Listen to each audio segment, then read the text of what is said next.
Hey ChromieCraft fans, so now that I'm level 59, I need to get my talents sorted for PvP.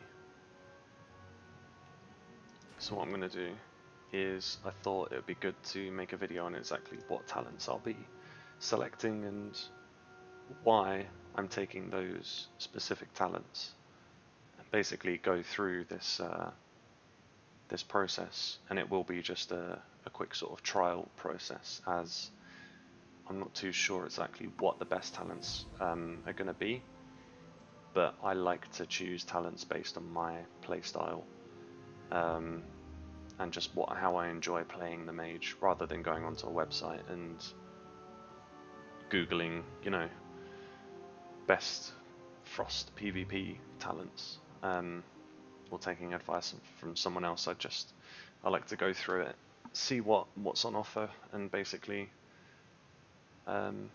build the mage as I play. And I'll probably be respeccing again soon, because I'm sure I'll find out that the talents aren't quite right. I might have put a couple of points wrong, but that's all part of the learning to play the Frost Mage game. So yeah, let's have a look at the talents.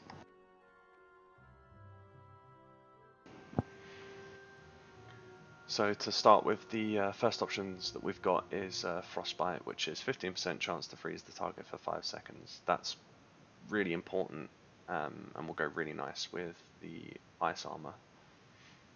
And Frostbolt, of course, reduce the cast time of Frostbolt by half a second. That's critical. Frostbolt is used a lot in PvP. And then obviously reduce the cooldown of Frost Nova, Cone of Cold, Ice Block, and Icy Veins by, I guess that will go to 20%. Reducing cooldowns of Frost Nova will be really nice, and if it's 20%, that's 5 seconds off the 25-second cooldown. So it'll go from 25 to 20. What I'm going to do first is just put 5 points in Frostbolt and 3 in Frostbite. I could do without Ice Flows. It wouldn't be the worst. So I'm just going to leave that. I'm going to leave that for now, but we'll come back to it, because I'm probably going to get to points where I need to spend points to go to the next tier. So we've got increase the critical strike damage bonus of your frost spells by 100%. That's critical. We definitely need that. Increase the armor and resistance given by your frost armor, ice armor spells by 25%. In addition, gives your frost ward and fire ward a 15% chance to negate the warded damage spell and restore mana equal to the damage caused. That's quite cool. I mean, obviously the armor and resistance will be handy, but it is only 25%. And getting the mana back from spells, that's a bit of a maybe ability.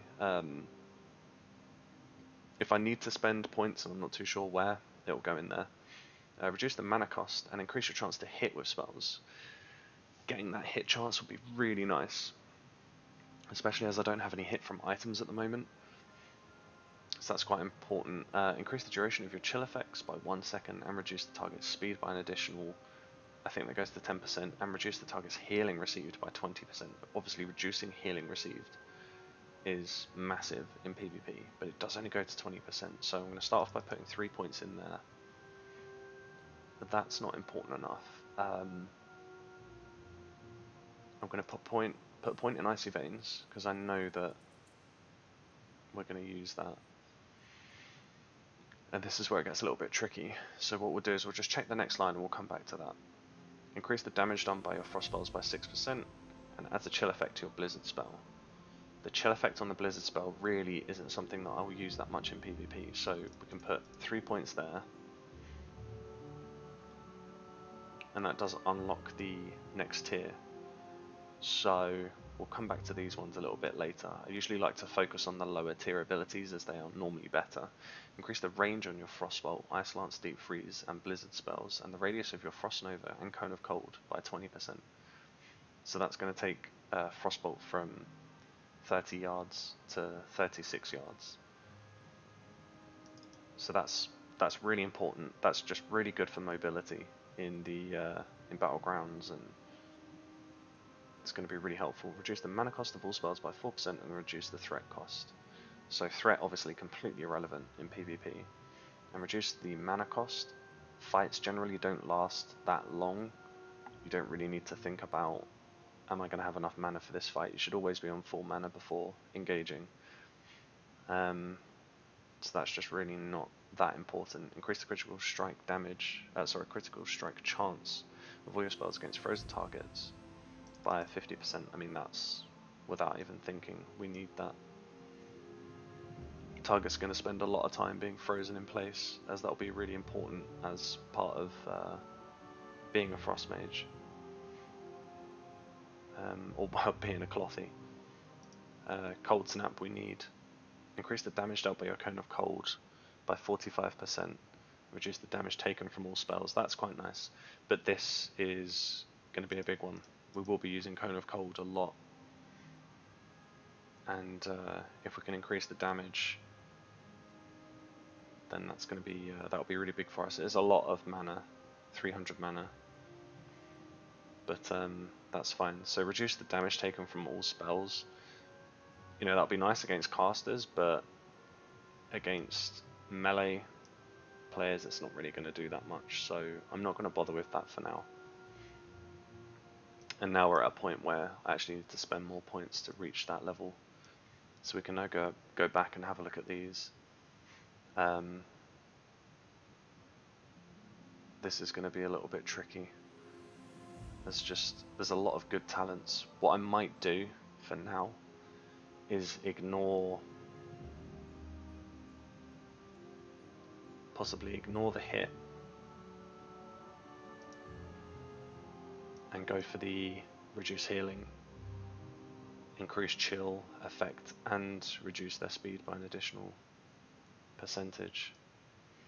And what we'll do is we'll see how the hit goes, because I'm not too sure. I haven't played the mage without that hit rating, or without that 3% hit, so we'll see how it goes. And you know, it's free respecs, so all of this can be undone. Cold as Ice. Reduce the cooldown of your Cold Snap, Ice Barrier, and Summon Water Elemental by 20%. So that would be quite nice, and increases your chance to critically hit with Frostbolt by an additional 3% and gives your frost damage spells 100% chance to apply the Winter's Chill effect, which increases the chance to critically hit by 5% once it's stacked up. So that's essentially going to give me an extra 8% crit. Crit's obviously really nice for PvP.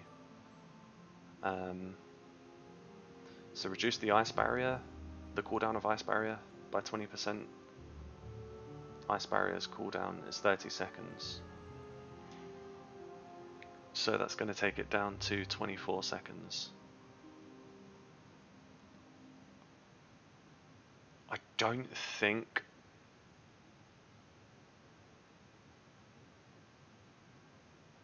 that 6 seconds is going to make the biggest difference. And Summon Water Elemental will go down to I'm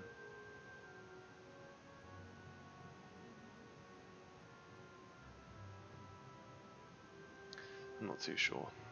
Just over 2 minutes, I think.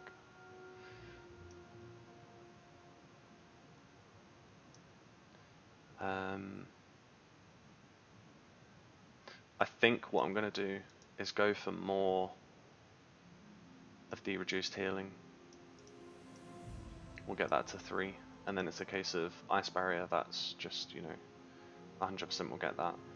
Increase all frost damage you cause by 5%, and reduce the chance melee and ranged attacks will hit you by 1%. That is really nice, but I'm actually going to go for this first, which gives your Ice Barrier basically 100% chance to freeze all enemies within 10 yards for 8 seconds when it's destroyed. So that's basically just a free Frost Nova every time it's destroyed.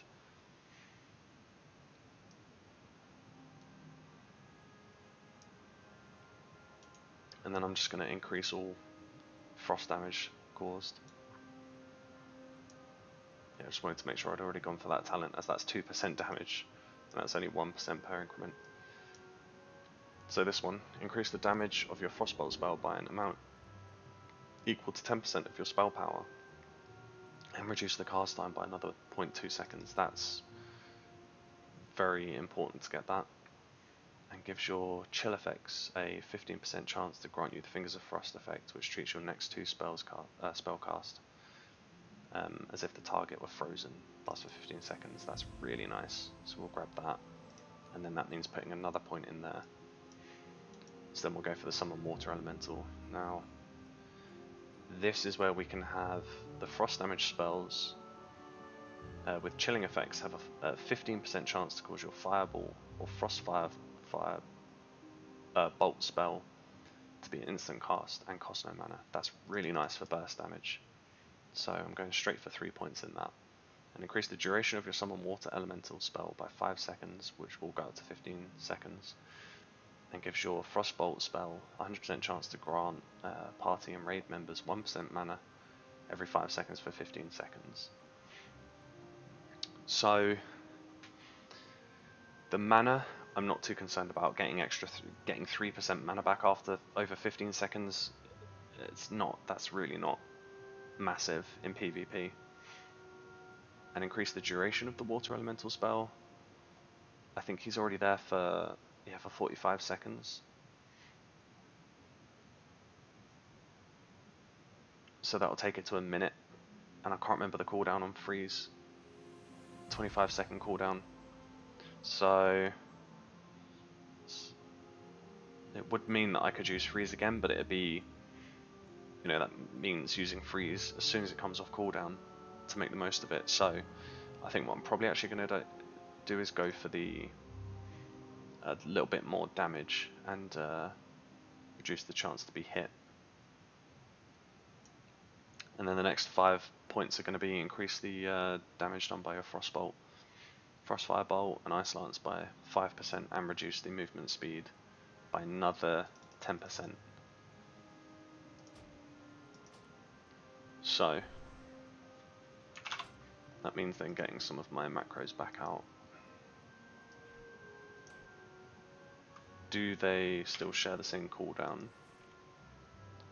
Well, if we got 3 minutes on that, and Icy Veins 3 minutes.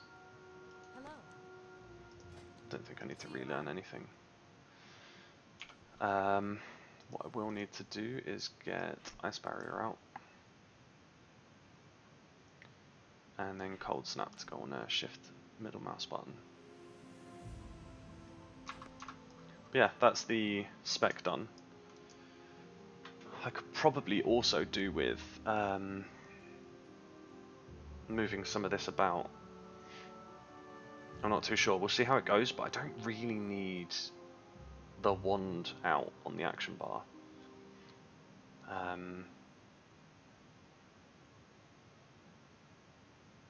But yeah, we'll see how it goes for now. But anyway, hopefully that was helpful. But that's how I spec the mage anyway. Didn't actually end up going for the reduced cooldown, but this is what we'll go for initially and what we'll test. One of the parts of this game that I really enjoy is just testing different specs and just seeing what's enjoyable and what's fun, rather than just going straight to a guide and just following it and clicking away through the talents, not really reading and understanding what the benefits are. I think you learn your class a little bit better by doing the talents yourself. So yeah, we'll do some battlegrounds in the next episode, but thanks a lot for watching. If you have enjoyed it, then please do leave a like, and I'll see you guys in the next video.